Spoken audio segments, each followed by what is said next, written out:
സംസ്ഥാന ഭരണത്തിൽ VM സുധീരനെ പോലെയുള്ളൊരു നേതാവിൻ്റെ കുറവ് കേരളം ഏറ്റവും കൂടുതൽ തിരിച്ചറിയുകയാണ്.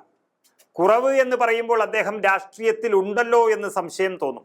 പക്ഷേ ലഹരി മാഫിയകളും മദ്യ ലോബികളും കേരളം ഭരിക്കുന്ന ഈ കാലഘട്ടത്തിൽ അവർക്കൊത്താശ ചെയ്തു കൊടുക്കുന്ന ഭരണവർഗങ്ങളെയും പിണറായി വിജയന്റെ പോലീസ് സംവിധാനങ്ങളെയും എല്ലാം വരച്ച വരയിൽ നിർത്തണമെങ്കിൽ തീർത്തും VM സുധീരനെ പോലെയുള്ള ഒരു നേതാവിന് മാത്രമേ കഴിയുകയുള്ളൂ. കാരണം അദ്ദേഹത്തിന് മദ്യത്തിനും മയക്കുമരുന്നിനുമെതിരെ പ്രവർത്തിക്കുന്നവരുടെ ഒരു ബ്രാൻഡ് അംബാസഡറാണ് കേരളത്തിൽ. അതിൽ വെള്ളം ചേർക്കാൻ ആർക്കും കഴിയില്ല. അമ്മയെ കൊല്ലുന്ന മക്കളും സഹപാഠിയെ കൊല്ലുന്ന വിദ്യാർത്ഥികളും കാമുകിയെ കഴുത്തറക്കുന്ന കാമുകന്മാരും അച്ഛനെ മറന്നു പോകുന്ന മക്കളുമൊക്കെ ഉണ്ടായത് ലഹരിയുടെ ഉൽപ്പന്നമായി തന്നെയാണ് എന്ന് തെളിയുമ്പോൾ VM സുധീരന്റെ ആവശ്യം കേരളം ആഗ്രഹിക്കുകയാണ്. ഒറ്റ മണിക്കൂർ കൊണ്ട് കേരളത്തിന്റെ നൂറുകണക്കിന് കേന്ദ്രങ്ങൾ റെയ്ഡ് ചെയ്തും മയക്കുമരുന്ന് മാഫിയകളെ പൊക്കിയെടുത്തതുമെല്ലാം രമേശ് ചെന്നിത്തല ആഭ്യന്തരമന്ത്രിയായിരിക്കുന്ന ഒരു സമയത്താണ്. എന്നാൽ ആ സമയത്തെ അപേക്ഷിച്ച് 100 ഇരട്ടി മയക്കുമരുന്ന് ശൃംഖലകൾ ഇങ്ങനെ വ്യാപിച്ചിട്ടും കേരളത്തിന്റെ ഇന്നത്തെ ആഭ്യന്തര വകുപ്പിന് ഒരു ചുക്കും ചെയ്യാൻ കഴിയുന്നില്ല.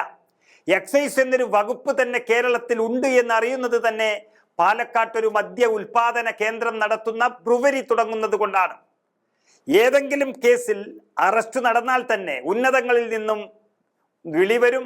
ആ നിമിഷം തന്നെ സ്റ്റോപ്പ് മെമ്മോ വരും എക്സൈസ് വകുപ്പിന്. അതോടെ അന്വേഷണം അവിടത്തേക്ക് നിലക്കും. ഇങ്ങനെയുള്ള ഒരു സാഹചര്യങ്ങളിൽ VM സുധീരനെ പോലെയുള്ള ഒരു നേതാവിൻ്റെ അഭാവം അവിടെ കാണുകയാണ്. അദ്ദേഹമാണെങ്കിൽ സഭയിലാണെങ്കിലും പുറത്താണെങ്കിലും ലഹരിക്കെതിരെ സമാനതകളില്ലാത്ത സമരം നടത്തിക്കൊണ്ടിരിക്കുന്ന ഒരു നേതാവാണ്. നടുത്തളത്തിൽ നിരാഹാരം നടത്തി ലഹരിക്കെതിരെ പോരാടുമായിരുന്നു ഇന്ന് അദ്ദേഹം സഭയിലുണ്ടായിരുന്നുവെങ്കിൽ. ഇന്ന് കേരളം ഇത്രയധികം കഷ്ടപ്പെടുന്ന സമയത്ത് അങ്ങനെ ഒരാളെ കേരളം വളരെയധികം മനസ്സുകൊണ്ട് ആഗ്രഹിച്ചു പോവുകയാണ്. പ്രത്യേകിച്ചും അമ്മമാരുൾപ്പെടെയുള്ള കേരളത്തിലെ സ്ത്രീ സമൂഹം. അവിടെയാണ് 100 സ്ഥാനാർത്ഥികളുടെ ശക്തി തരുന്ന ഒരൊറ്റ സംഭവമായി സുധീരന്റെ സ്ഥാനാർത്ഥിത്വം മാറും എന്ന് കോൺഗ്രസും UDFും ഉറപ്പിക്കുന്നത്.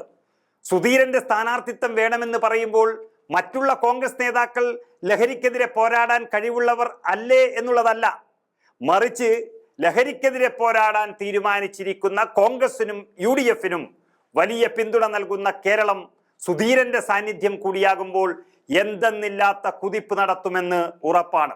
ഇനി VM സുധീരൻ വിജയിച്ചാൽ തന്നെ അദ്ദേഹത്തിന് മുഖ്യമന്ത്രി സ്ഥാനമൊക്കെ നൽകണമല്ലോ എന്നുള്ളൊരു ചിന്തയുണ്ടാകും. എന്നാൽ അതിനൊന്നും അദ്ദേഹത്തിന് താല്പര്യമില്ല എന്നുള്ളത് മറ്റൊരു യാഥാർത്ഥ്യം.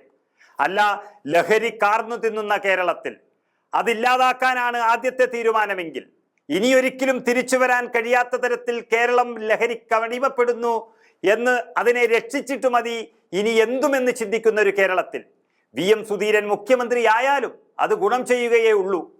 അതെന്തായാലും കോൺഗ്രസ് പാർട്ടി തീരുമാനിക്കട്ടെ, അത് അവരുടെ കാര്യം. ഒരു കാര്യം ഉറപ്പായി വരികയാണ്, ലഹരിക്കെതിരെ പോരാടുന്നതിന് പ്രഥമ പരിഗണന നൽകിക്കൊണ്ട് ഈ വരുന്ന നിയമസഭാ തെരഞ്ഞെടുപ്പിന് ഒരുങ്ങുന്ന UDFന് മുന്നിൽ നിൽക്കാൻ VM സുധീരൻ സ്ഥാനാർത്ഥിയായി ഉണ്ടാകുമെന്നുള്ളത് ഏറെക്കുറെ ഉറപ്പാകുകയാണ്. അത് തിരുവനന്തപുരം ജില്ലയിൽ നിന്നും ആയിരിക്കുമോ അല്ല ജന്മസ്ഥലമായ തൃശ്ശൂർ ജില്ലയിൽ നിന്നായിരിക്കുമോ എന്നുള്ളതാണ് ഇനി അറിയേണ്ടത്.